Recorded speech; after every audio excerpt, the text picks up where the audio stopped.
A ver, vamos a hablar, seguimos con el proceso de hipertensión.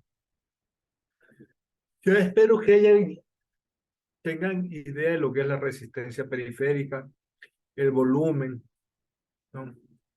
Acuérdense siempre que la presión arterial sistémica es igual en una fórmula, a resistencia periférica por volumen eyectado. Eso es la presión arterial.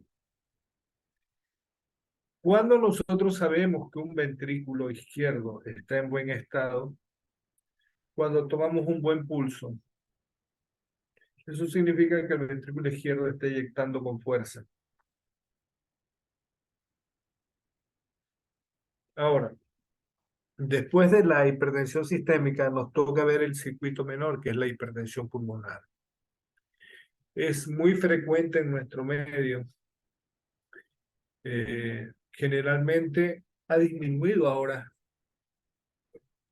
Pero todos los años he tenido una buena cantidad de pacientes que son, me imagino que en Portoviejo han de tener mucho más que acá, que son campesinos, gente que vive de la agricultura, quemaron pasto, o mujeres, señoras ya de edad, las cuales para cocinar quemaban leña o carbón. Y eso les dañó los pulmones, provocando zonas fibróticas que provocaron a su vez hipertensión pulmonar. Bueno, no alarguemos más. ¿Qué es la hipertensión pulmonar? La hipertensión pulmonar es un grupo heterogéneo de entidades clínicas con un espectro amplio de cambios patológicos a nivel vascular pulmonar que conducen a incremento de la resistencia vascular pulmonar y de la presión arterial pulmonar, que determinan finalmente el fallo del ventrículo derecho y la muerte. Esta entidad no es una enfermedad per se, sino una condición hemodinámica que comparte múltiples etiologías. Puede aparecer en todas las décadas de la vida, aunque predomina en la adultez,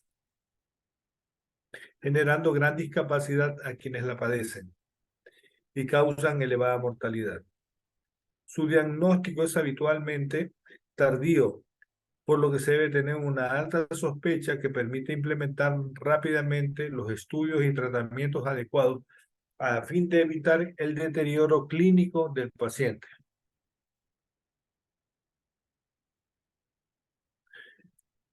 Se define hemodinámicamente la hipertensión pulmonar como la elevación de la presión media de la arteria pulmonar, con valores iguales o superiores a 25 milímetros de mercurio, registrados por cateterismo cardíaco derecho.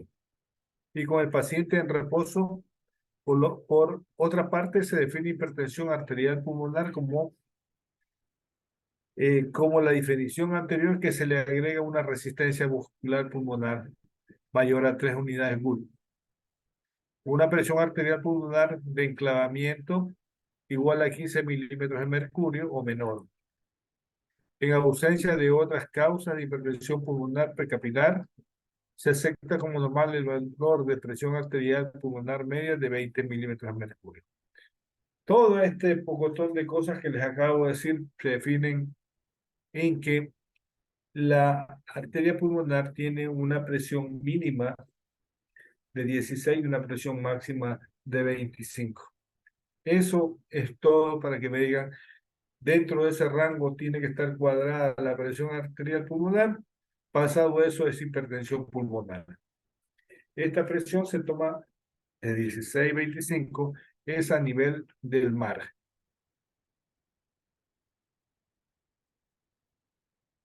¿Cómo se clasifica? La clasificación clínica, uno en hipertensión pulmonar, arterial pulmonar. La hipertensión arterial pulmonar puede ser idiopática, hereditaria, inducida por fármacos o toxinas, asociada con enfermedades de tejido conectivo, con infecciones del VIH, por la hipertensión pulmonar, enfermedades cardíacas congénitas, enfermedad pulmonar venocapilar oclusiva y hemangiomatosis pulmonar capilar. Puede estar asociada con enfermedades del tejido conectivo. También la hipertensión pulmonar persistente del recién nacido, que da a su vez alteraciones con la hipertensión pulmonar por cardiopatía izquierda, disfunción sistólica del ventrículo izquierdo, disfunción diastólica ventricular izquierda, enfermedad valvular. Obstrucción congénita o adquirida de los tractos de entrada y salida del corazón izquierdo y cardiomiopatías congénitas. Hay estenosis de las venas pulmonares que pueden ser congénitas o adquiridas. Esta es una pequeña clasificación. La hipertensión pulmonar por enfermedad pulmonar, ¿sí?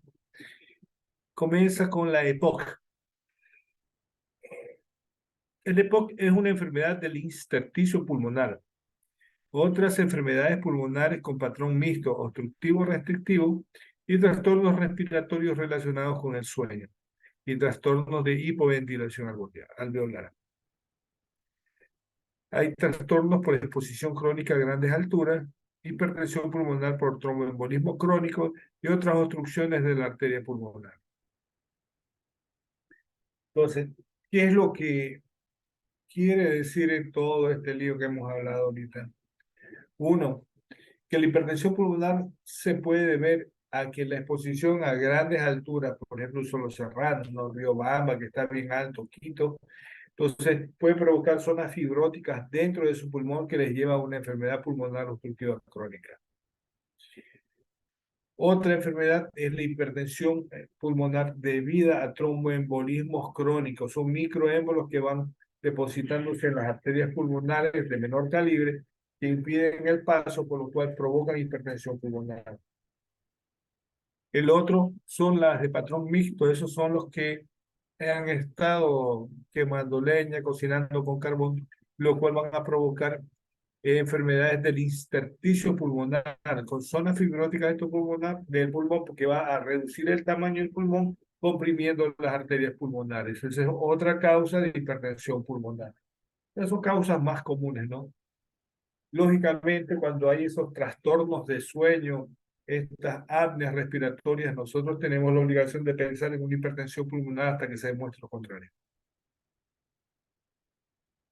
El síndrome de Eisenmenger son extensos defectos intracardíacos o extracardíacos que se inician en el circuito sistémico pulmonar y evolucionan a aumento grave de la resistencia vascular pulmonar o cortocircuito pulmonar sistémico o bidireccional. Están usualmente presentando cianosis, eritrosis secundaria y compromisos de múltiples órganos. El diagnóstico: signos y síntomas inespecíficos sospechosos de hipertensión pulmonar. Ellos son el disnea de esfuerzo, fatiga, dolor de tórax, síncope o presíncope, que puede ser de reposo de esfuerzo, palpitaciones, tos seca, náuseas y vómitos inducidos por el ejercicio, insuficiencia cardíaca derecha, hepatomegalia, ascitis, edemas periféricos, hemoptisis, disfonías, sibilancias, anginas de pecho. Todo esto en el examen cardiovascular. Puede haber un signo de Dressler, que es la palpación del latido de la aurícula derecha, el componente pulmonar del segundo ruido cardíaco aumentado, un soplo holosistólico de insuficiencia tricuspidia, un soplo diastólico por regurgitación pulmonar, un tercer ruido derecho, ingurgitación yugular, reflujo hepatoyugular, pulso hepático positivo, signos sospechosos de enfermedades subyacentes, telangiectasias, fenómeno de Raynaud, úlceras digitales, esclerodactilia, rales crepitantes, nevo tipo rubí, atrofia testicular y eritema palmar e hipocratismo digital. Electrocardiograma. En el electrocardiograma siempre vamos a encontrar una taquicardia sinusal y va a haber criterios de hipertrofia ventricular derecho, los cuales ya les voy a dar a ustedes ahora. Siempre que la duración del QRS sea menor de 0.12 segundos, desviación a la derecha en el plano frontal, la patente electrocardiográfica de la hipertrofia del ventrículo derecho Suele acompañarse de una onda P pulmonar por agrandamiento de la aurícula derecha, con trastornos de la conducción de la rama derecha incompleto, es decir, un bloqueo incompleto de rama derecha, cambios en el ST, ondas T negativas y simétricas en derivaciones precordiales, indicadores de gravedad y complejos de bajo voltaje en todas las derivaciones y arritmias ventriculares.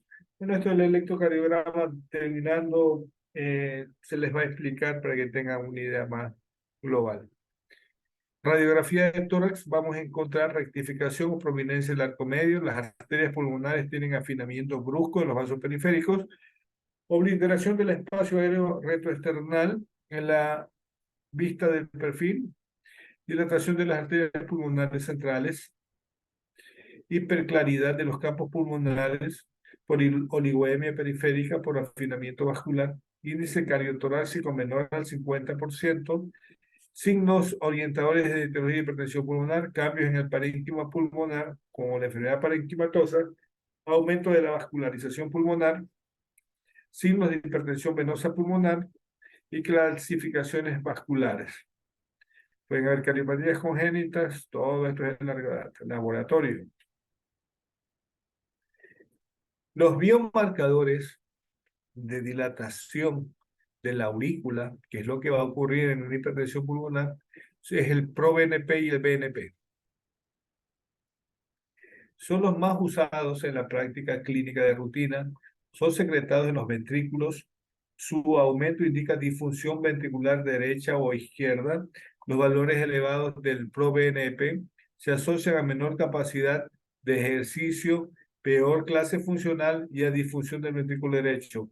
Un valor de 1400 indica peor pronóstico. La concentración del ProBNP, del BNP, mayor a 150 picogramos, así como su incremento durante el seguimiento, se relaciona con mayor mortalidad.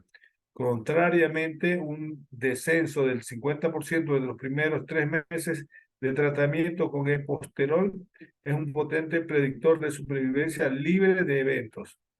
Los valores de BNP y de NT-proBNP pueden estar influenciados por otras condiciones como insuficiencia renal, enfermedad coronaria e insuficiencia cardíaca izquierda, por lo que deben ser interpretados cuidadosamente.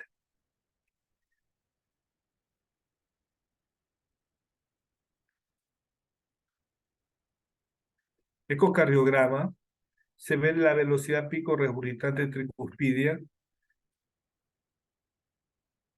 vemos cociente del ventrículo BDBI 1, aplanamiento del septum interventricular en la sístole, diámetro de la arteria pulmonar mayor a 25 milímetros el B, categoría C, vena cava inferior y aurícula derecha aumentadas. ¿Eh? Vamos directo al tratamiento. Para nosotros el tratamiento la hipertensión pulmonar es secuencial, no es de golpe, paulatina. Acuérdense que como es una alteración de la resistencia vascular, utilizamos drogas las cuales mejoran la resistencia vascular, que son los bloqueantes cálcicos. Y los bloqueantes cálcicos, cualquier tipo, ¿no? Sirve. Pero si son pacientes hipotensos o pacientes que tienen presiones relativamente normales, utilizamos el diltiazem.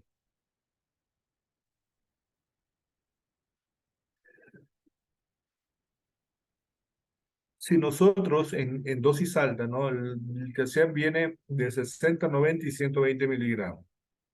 Sean 120 porque no afecta más que todo la presión sistémica. Otro que usamos también es la amlodipina, pero depende siempre de la presión del paciente.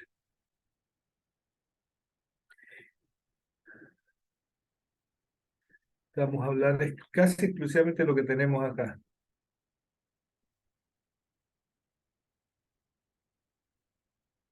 A los antagonistas de los receptores de la ondansetina como el bosentan, macitentan y ambrisentan. Eh,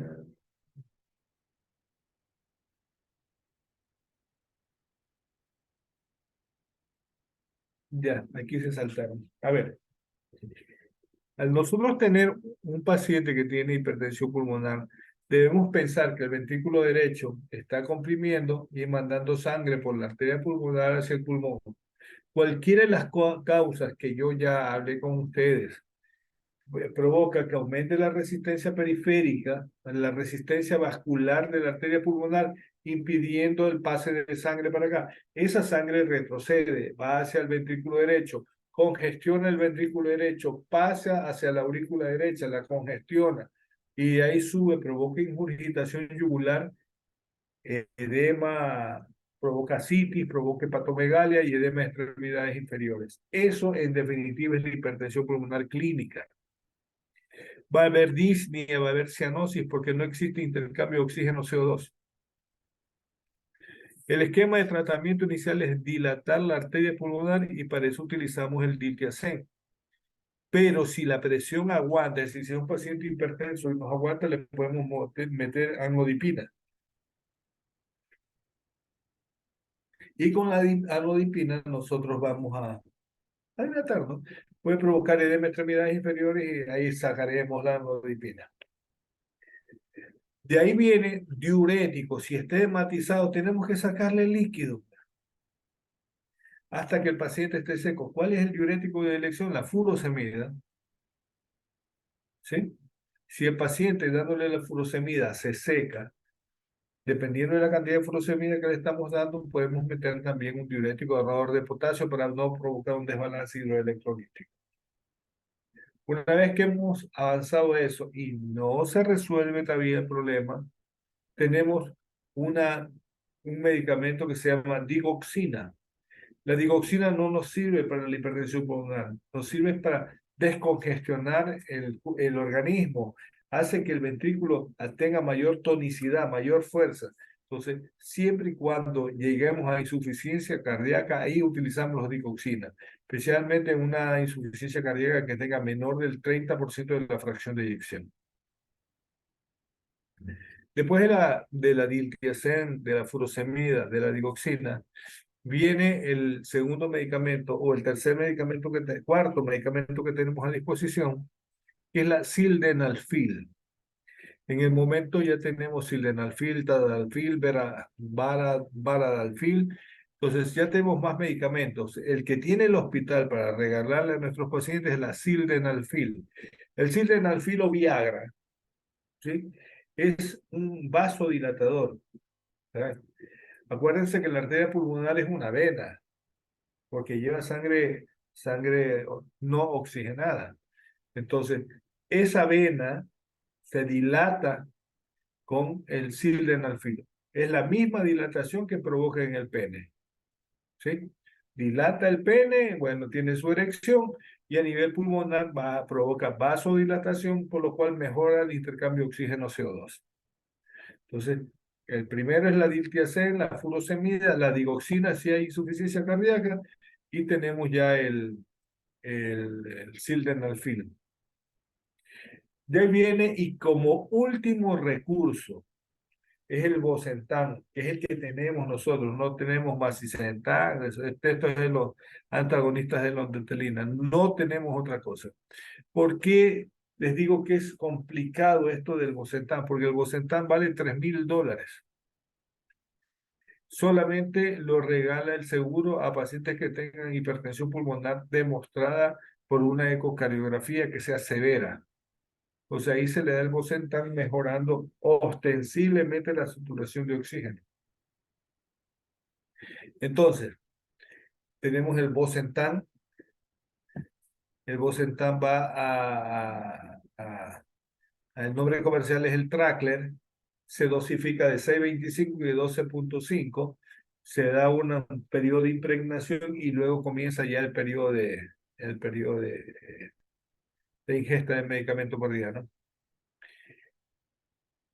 Bueno, esos son los que más usamos nosotros aquí en nuestro medio. Hasta ahí hemos llegado.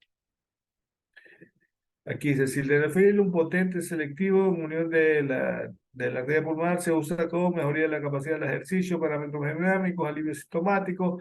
Es de 20 miligramos 3 veces al día. Nosotros tenemos de 25 y de 50 miligramos, usamos 25 cada 12 horas. Inicialmente, si el paciente responde, avanzamos a 25 cada 8.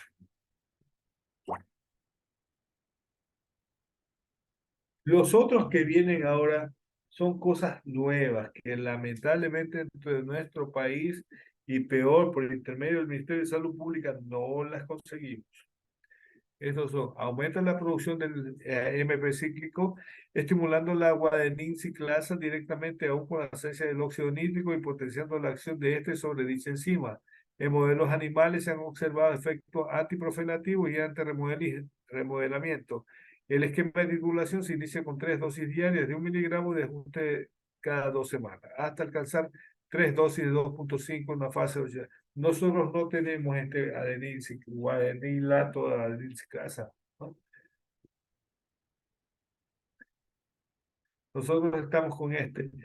Hay otro medicamento que se utiliza en los pacientes que tienen hipertensión pulmonar y en los que tienen también claudicación intermitente, que es el Cialis, que es el tadalafilo.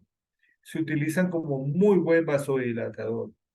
Entonces, a veces utilizamos el Cialis y otras veces utilizamos el sildenafil. El más barato vale como 30 centavos, creo, el sildenafil. Estamos usando sildenafil. Nuestro país, lamentablemente, no llega más. Bueno, les voy a explicar esto mucho más entendible. Me imagino que han de estar pataleando.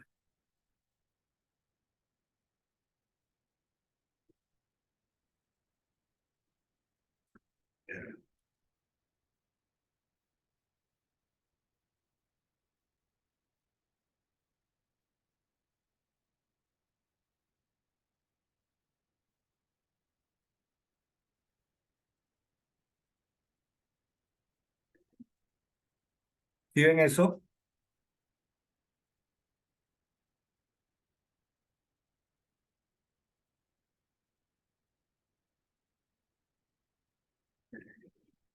En palabras ahora que ustedes van a entender, porque el otro era del Consenso Argentino de Cardiología 2022. Entonces, cuando la sangre atraviesa los pulmones, las moléculas de hemoglobina captan el oxígeno hasta saturar su capacidad total. Así la sangre depura de gran parte de las partículas y bacterias que contiene. Además de la función de filtro de los pulmones, ayudan a mantener el pH sanguíneo óptimo. Normalmente el lecho sanguíneo pulmonar ofrece poca resistencia al flujo. La hipertensión pulmonar se produce cuando existe reducción del calibre de vaso y aumento del flujo sanguíneo pulmonar o ambos. El pulmón tiene una circulación doble porque recibe sangre venosa a través de la arteria pulmonar y arterial por las venas pulmonares, no para la circulación bronquial. La función de la circulación bronquial es de dar nutrición a las vías respiratorias. La presión normal de un paciente que vive a nivel del mar es de 18 a 25 milímetros de mercurio sistólico y de 6 a 10 milímetros de mercurio diastólico, con un promedio que va de 12 a 16 milímetros de mercurio. Es decir, si un flaco viene con 6 a 10 milímetros diastólico y de 18 a 25 sistólico, está todavía dentro de lo normal. Cuando hay hipertensión pulmonar, cuando la sistólica es mayor de 30 y la diastólica está por 20. La diferencia de presión de las venas pulmonares es de 6 a 10 milímetros de mercurio. La resistencia vascular pulmonar tiene una serie de variables, como son la viscosidad sanguínea, masa del tejido pulmonar, obstrucción vascular proximal, estenosis pulmonar y compresión extramural de los vasos por edema perivascular. Otra cosa que provoca hipertensión pulmonar es el envejecimiento, ¿no? La presión y la resistencia aumenta con la edad por disminución de la elasticidad vascular pulmonar en forma fisiológica. También por respuesta a la hipoxia. Es una de las causas por la cual, al ser hipóxico, como lo es cuando estás viviendo en la sierra, esta hipoxia llega a provocar aumento de la resistencia vascular del pulmón.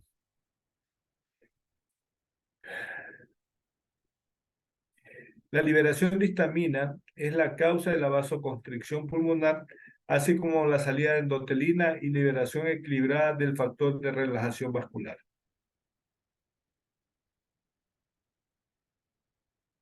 No se conoce bien, pero se piensa que la regulación neurohormonal está dada por la liberación de catecolamina, acetilcolina, histamina, bradicinin, serotonina y angiotensina. Hay algunos fármacos que también actúan sobre esto, ¿no? Que han provocado constricción pulmonar mediada, por ejemplo, con los alfa-adrenérgicos. Alfa-adrenérgicos, acuérdense que la dosazocina, ¿sí? Que es el Cardura. El bloqueo adrenérgico beta no causa a nivel de la resistencia vascular pulmonar. El problema es bronquial cuando hay un bloqueo beta. La acetilcolina relaja la arteria vascular pulmonar. Las prostaglandinas son vasodilatadores como el óxido nítrico, que también relaja la arteria pulmonar. La vida en las grandes altitudes se relaciona con hipertensión pulmonar y la hipertensión pulmonar puede ser primaria y hay que recibir un diagnóstico de causa inexplicable. Estos primarios son congénitos. ¿Cuáles son las causas de la hipertensión pulmonar? De todas las que les dije a ustedes, que son un montón, tenemos aumento de la capa media muscular pulmonar, hipertrofia mediada por el factor de crecimiento y causa genética no conocida. Esa es una, que ese es el de la hipertensión pulmonar congénita. ¿Cuáles son los factores de riesgo de la hipertensión pulmonar? La obesidad, la hipertensión pulmonar, el anorexígeno, el VIH, la hipertensión general, el incremento crónico del flujo pulmonar, vasoconstricción, trombos in situ, acompañados por proliferación de la íntima. Es lógico pensar que si un trombo va viajando y se enclava en la arteria, esta arteria se dilata y provoca hipertensión pulmonar. ¿Sí? Y estas son informaciones crónicas que llegan a provocar infarto pulmonar muchas veces. La cirrosis hepática, porque tiene una regulación importante en el tono arterial, los anorexígenos, porque se similitud con la adrenalina y la efedrina, el VIH, se desconoce el mecanismo como provoca hipertensión pulmonar, el flujo pulmonar excesivo por efectos sobre el endotelio vascular y por la presencia de cortocircuitos, hipertensión pulmonar familiar y la tendencia genética a esto. Los datos patológicos y la clasificación de la hipertensión pulmonar según la OMS. Arteriopatía plexogénica, tromboembolias recurrentes, venoclusión pulmonar. Lo más frecuente en encontrar la hipertensión pulmonar es la arteriopatía pulmonar hipertensiva, en el 85% de los casos por hipertrofia en la capa media de las arterias. Eso se llama arteriopatía plexogénica.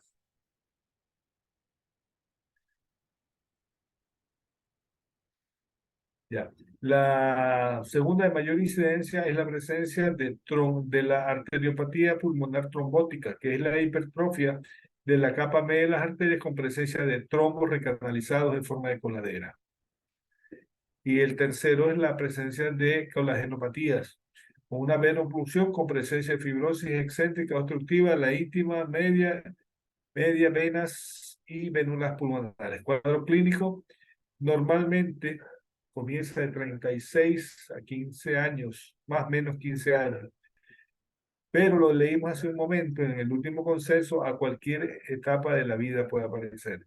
Pero se supone que es 36 más o menos 15 años. Comienza este cuadro y a los 2 años comienza la sintomatología. Disnea, fatiga, síncope y fenómeno de Raynaud es lo más frecuente que le encontramos. Puede haber síncope que es causado por una disminución del gasto cardíaco. ¿Sí? Aumenta el pulso venoso yugular, volumen bajo de la carótida, Dressler, eso ya lo vimos, pulmonar, si no es bajo gasto, ya lo vimos. saturación del oxígeno arterial, hipercoagulidad, polisistema, función plaquetaria, fibrinólisis, crecimiento de la aurícula derecha. Bueno, entonces, en la radiografía de toras nosotros vamos a encontrar es el signo del árbol podado. ¿Cuál es el signo del árbol podado? Que la periferia del pulmón está claro, hay una hiperclaridad. No así en la parte interna, por lo menos la arteria pulmonar, sus vasos llegan a irrigar la capa media, la parte media de todo el pulmón, no llegando a irrigar mucho la parte pulmonar periférica, que es donde posiblemente estén los procesos obstructivos, por lo cual provoca una imagen blanquecina en todo lo que es la parte periférica del pulmón. Por eso se llama el signo del árbol podado. En el ecocardio ya ustedes saben que vamos a tener el ventrículo derecho aumentado de tamaño, puede haber una insuficiencia tricuspidia, crecimiento de la aurícula derecha, todo eso puede haber. El diagnóstico siempre se hace por una angiografía pulmonar. Y el tratamiento, ya lo dijimos, digoxina, diuréticos, oxígenos, vasodilatadores, prostacyclina, óxido nítrico, sildenafil, silostal y el Bosentan o Tracler. En esto es exactamente lo mismo. Y bueno, el Eisenmenger es la reducción del área de la arteria pulmonar con hipertensión pulmonar irreversible provocada por cardiopatía congénita como la CIA, CIB, ductos, comunicación interauricular, comunicación interventricular y ductos, que es la persistencia entre un canal que conecta la arteria pulmonar con la subclavia. Y listo. ¿Qué es lo que más me importa que ustedes se lleven? Además que ya saben que es línea, cianosis, Dressler, choque de punta, ingurgitación yugular, ascitis, hepatomegalia, edemas, que eso ya les dije. Que esto se maneja por medio de radiografía, donde se ve el signo del árbol podado, electrocardiografía, donde se ve el crecimiento del ventrículo derecho y de la aurícula derecha, y un tratamiento que va desde diuréticos, bloqueantes cálcicos tipo diltiazem, especialmente digoxina, que la digoxina se da si es que hay una fracción de eyección menor del 30%. Nos vemos con sildenafil de 25 miligramos cada 12 y puede llegar hasta cada 8. No es recomendable pasar de esa dosis porque hay hiperexcitabilidad en todo. Y el último, que es el Tracler o Bosentan, que en $3.000 mensuales vale el uso de ese medicamento. Bueno, vamos a ver ahorita electrocardiografía de sobrecarga ventricular derecha.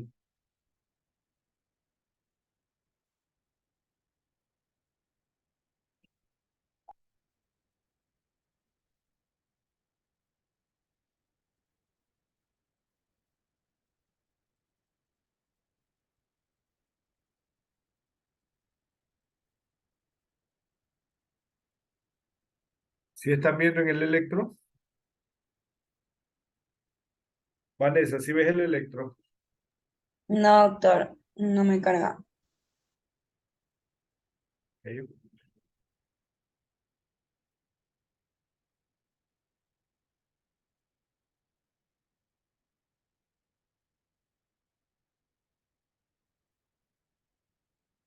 ya lo están viendo, Sí, ahí sí. ok. Vamos a tratar de ver la sobrecarga de aurícula derecha, del ventrículo derecho, para que tengan ya una idea completa de esto, ¿no? No se olviden de que inicia la despolarización y se provoca esta onda P, la repolarización de la aurícula, que es el PR, la despolarización ventricular, que es el QRS, y la repolarización, que es el ST. Listo. Ahora, cuando yo tengo el QRS, la amplitud, es decir, para arriba, Ese es el espacio de ventrículo, de masa ventricular que recorre la onda de despolarización. Cuando hay hipertrofia ventricular, hay crecimiento de la onda R. Eso ya les dije a ustedes. Y aquí tenemos, porque la despolarización va de abajo hacia arriba, o lateral del endocardio hacia el epicardio. Entonces, esto del endocardio y el cardio, mientras es normal, pasa esto. Cuando hay crecimiento por hipertrofia, lógicamente crece la R porque hay más espacio que despolarizar. Entonces, el crecimiento de la R es una de las formas como nosotros vemos hipertrofia de ventrículo, derecho o izquierdo. Y ahí viene esta otra cosa. Espero que no se olviden. Tenemos a nivel de las precordiales B1, B2, B3, B4, B5, B6. Ya a ustedes les dije, B5, B6, vemos ventrículo izquierdo. B1, B2, vemos ventrículo derecho. B3, B4 es la cara anterior cardíaca. Entonces, en base a eso, cuando tenemos un proceso obstructivo a nivel del ventrículo derecho, vamos a encontrar esto. ¿De qué? Una R grande en B1. La hipertensión pulmonar provoca hipertrofia del ventrículo derecho, por lo cual tenemos en el electro una R grande en B1. Entonces tienen una R grande en B1. Pudiendo también tener una R grande en B2. Generalmente solo encontramos una R grande en B1.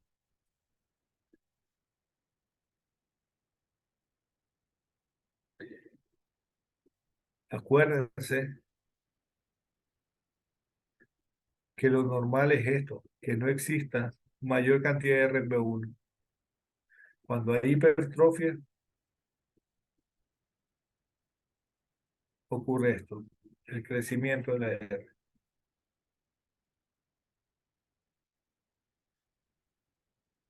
Otro signo de hipertrofia del ventrículo derecho es la imagen de W. Es la imagen de W en B1, B2, una imagen de W.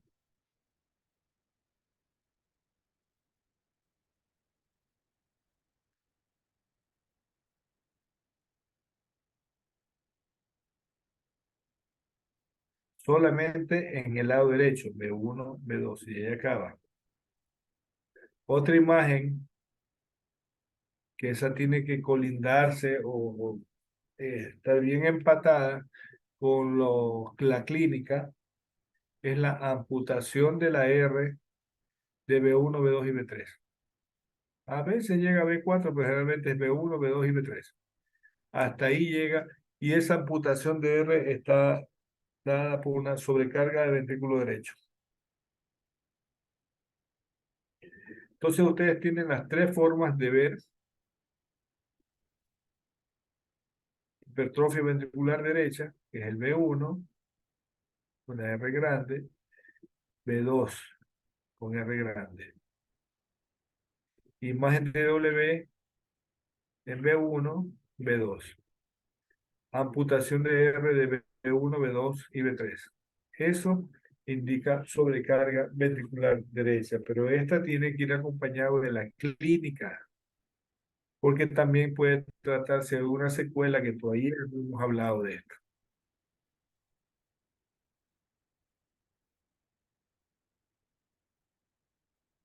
Aquí, en este electro, ustedes vean la R grande en B1, lo que les indica hipertrofia ventricular derecha.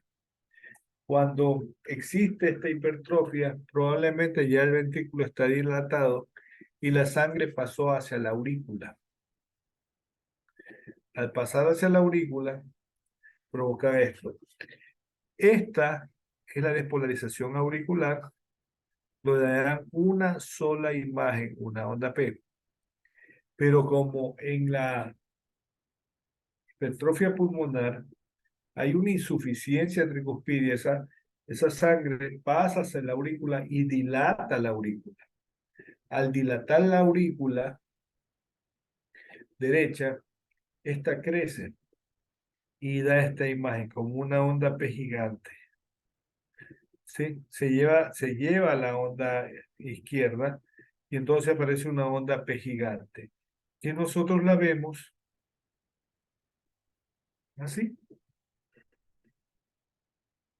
En el electro, ustedes la ven así.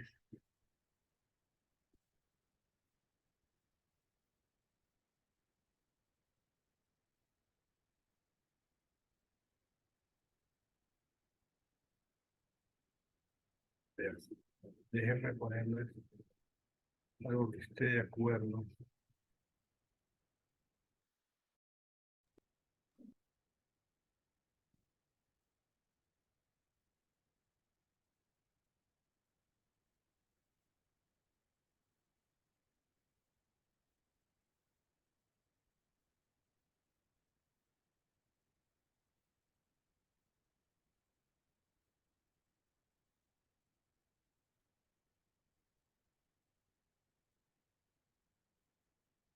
Ya. Entonces, lo primero que yo quiero que ustedes tengan claro es esto, miren. La onda, el B1, casi nunca tiene R grande, casi nunca. Si es pequeña y van creciendo paulatinamente hasta estabilizarse a B4 y B5, B6. Entonces, casi nunca tiene onda R. Cuando nosotros encontramos una onda R en B1, hipertrofia ventricular derecha.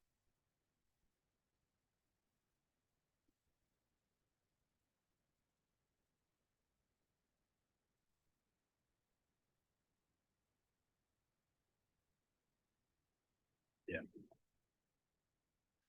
Entonces, aquí, por ejemplo, nosotros tenemos, aquí es B1. En esta B1 podemos ver el crecimiento de la R, lo que les indica la hipertrofia del ventrículo derecho. En D1, miren cómo esta onda P es grandota. La onda P tiene lo normal 2 milímetros para arriba y 2 cuadritos para abajo, es decir, 0,8 segundos, milisegundos. Eso es lo que duran las ondas P. Esta onda P es grandota y esta onda P de acá también. Ahora, vamos a ver una que se vea mejor. Miren cómo está puntuda en la hipertrofia o la sobrecarga auricular derecha. Una P grande puntuda.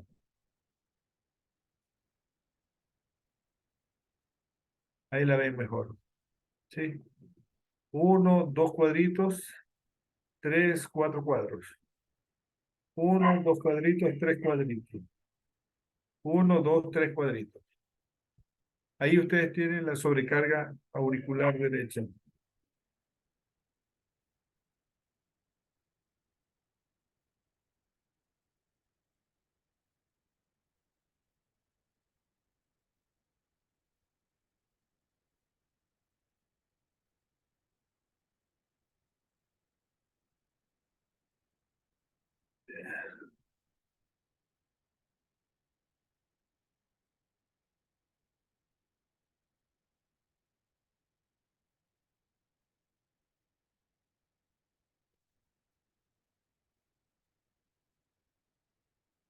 Ahí tienen la P grande, ¿no?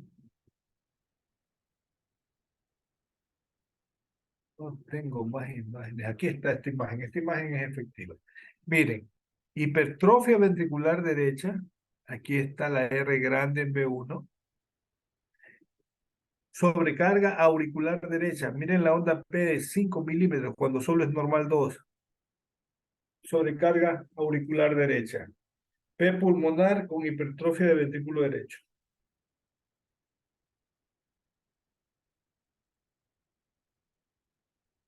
Se ven todas las derivaciones. Miren. Hay un crecimiento grandísimo de la onda P. Entonces, eso es la y sobrecarga del ventrículo derecho y el crecimiento de la R es la hipertrofia ventricular derecha. ¿Ya? Ahora vamos a ver esto. Tus amigos tuvieron conmigo vieron ahora una fibrilación auricular.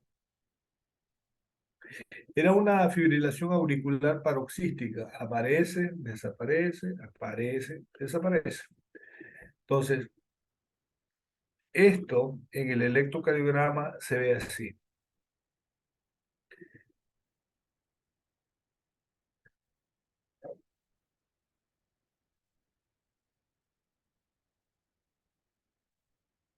Esto tengo que explicarlo. Ay, Dios mío.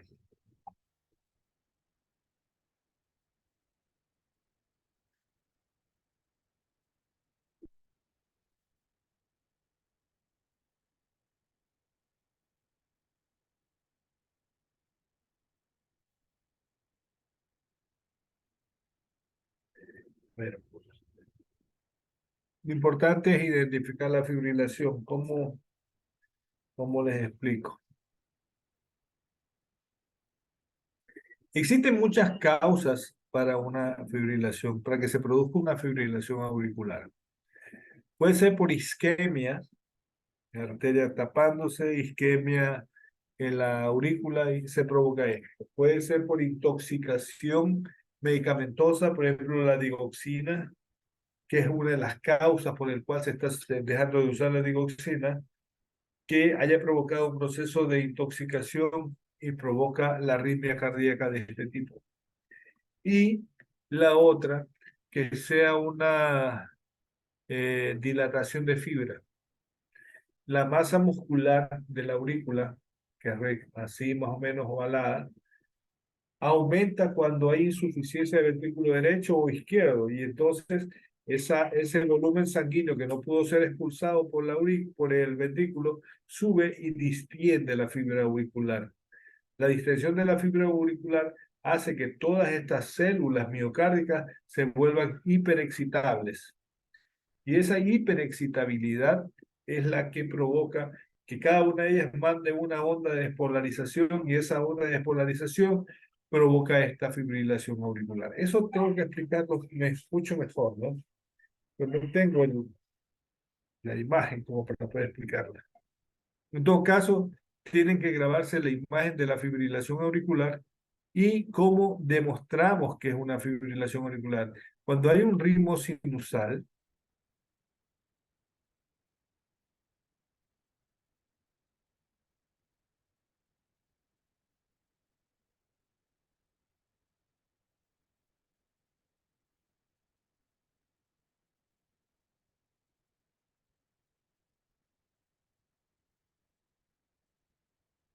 yo creo que está más que reconocido que el ritmo sinusal tiene una onda P por delante, uno, y la frecuencia cardíaca es estable. Es decir, existe un parámetro, no hemos hablado nada de inicio de electrocardiografía. Eh, esta onda que es la R, hacia esta otra onda R, hay una cantidad de cuadros grandes, cuatro, cuatro y un poquito más. Esto, suponiendo que sean solo cuatro, hay una constante que es de 300. 300 divides por la cantidad de cuadros grandes y te da la frecuencia cardíaca que sale 75. Posiblemente sea 70 por ahí. Pero siempre en todas, por ejemplo, una, dos, tres, cuatro, y un poco más, 70 de frecuencia cardíaca. Vas para acá, una, dos, tres, cuatro y un poquito, 70 de frecuencia cardíaca. Uno, dos, tres, cuatro y un poquito, 70 de frecuencia cardíaca. Es constante la frecuencia cardíaca en el ritmo sinusal. Cosa que ustedes acá definitivamente no la ven.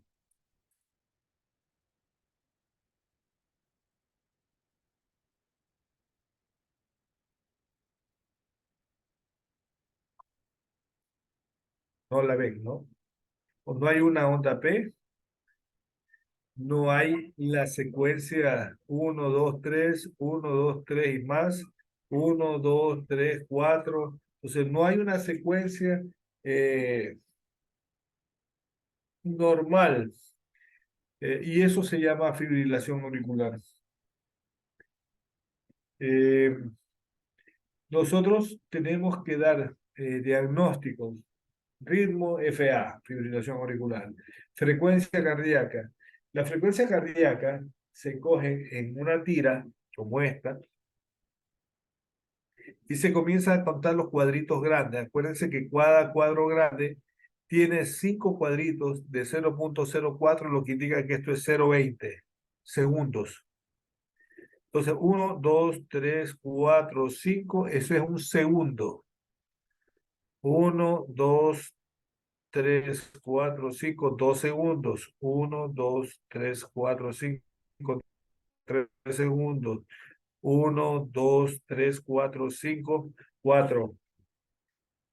1, 2, 3, 4, 5, 5. 1, 2, 3, 4, 5, 6.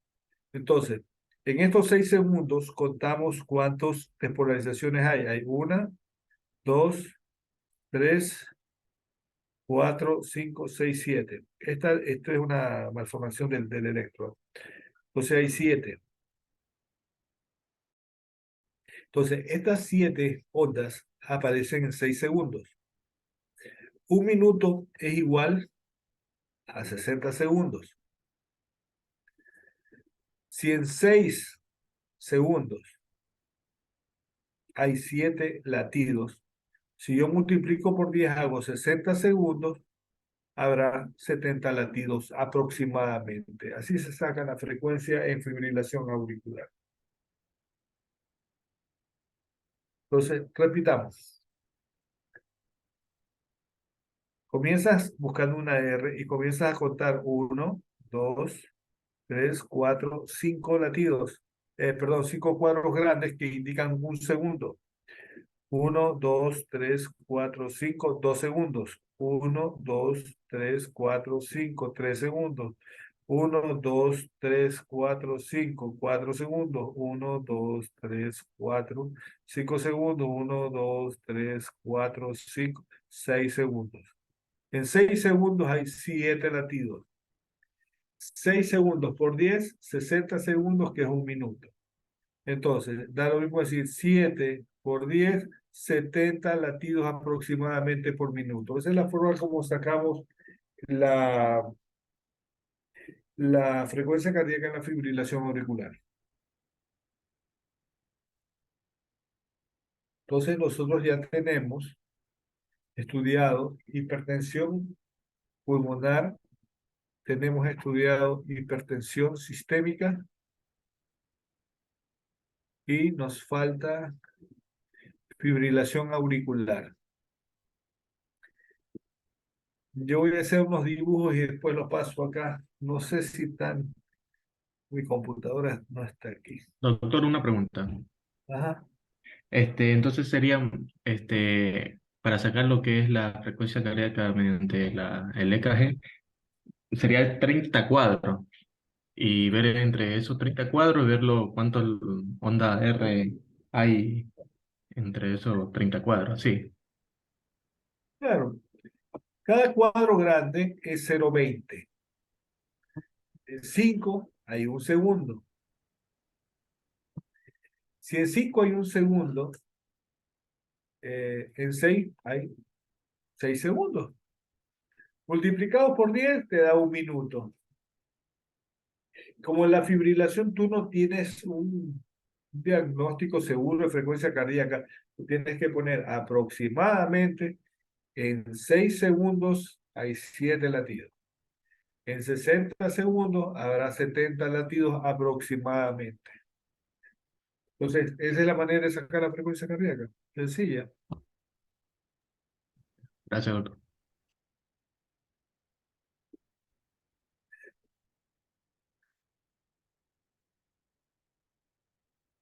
Ahí la vamos a dejar porque tengo que mejorar estas diapositivas que mi computadora falló y estoy usando la de mi hija y no tengo ni uno solo de los diapositivas que mejoré. Doctor, Sí, ¿quisiera que nos podría pasar los documentos que pasó de la hipertensión, por favor? O subirlos al aula o pasarnos a nosotros por WhatsApp, por favor. ya voy a ver cómo me ponen esta bendita aula virtual, porque de verdad que estoy jodido. Con la computadora se me jodió y ahí se fregó Pero todo. entonces pásanos por WhatsApp, mamá. Ya Los voy, documentos para leerlos, por. sí, ya voy a decirle a mi hija que también trabaja en la U que me ponga aquí el aula virtual. Ya voy para allá. Ya pues, ya mismo les paso. Muchas gracias. Ya, chao, chao.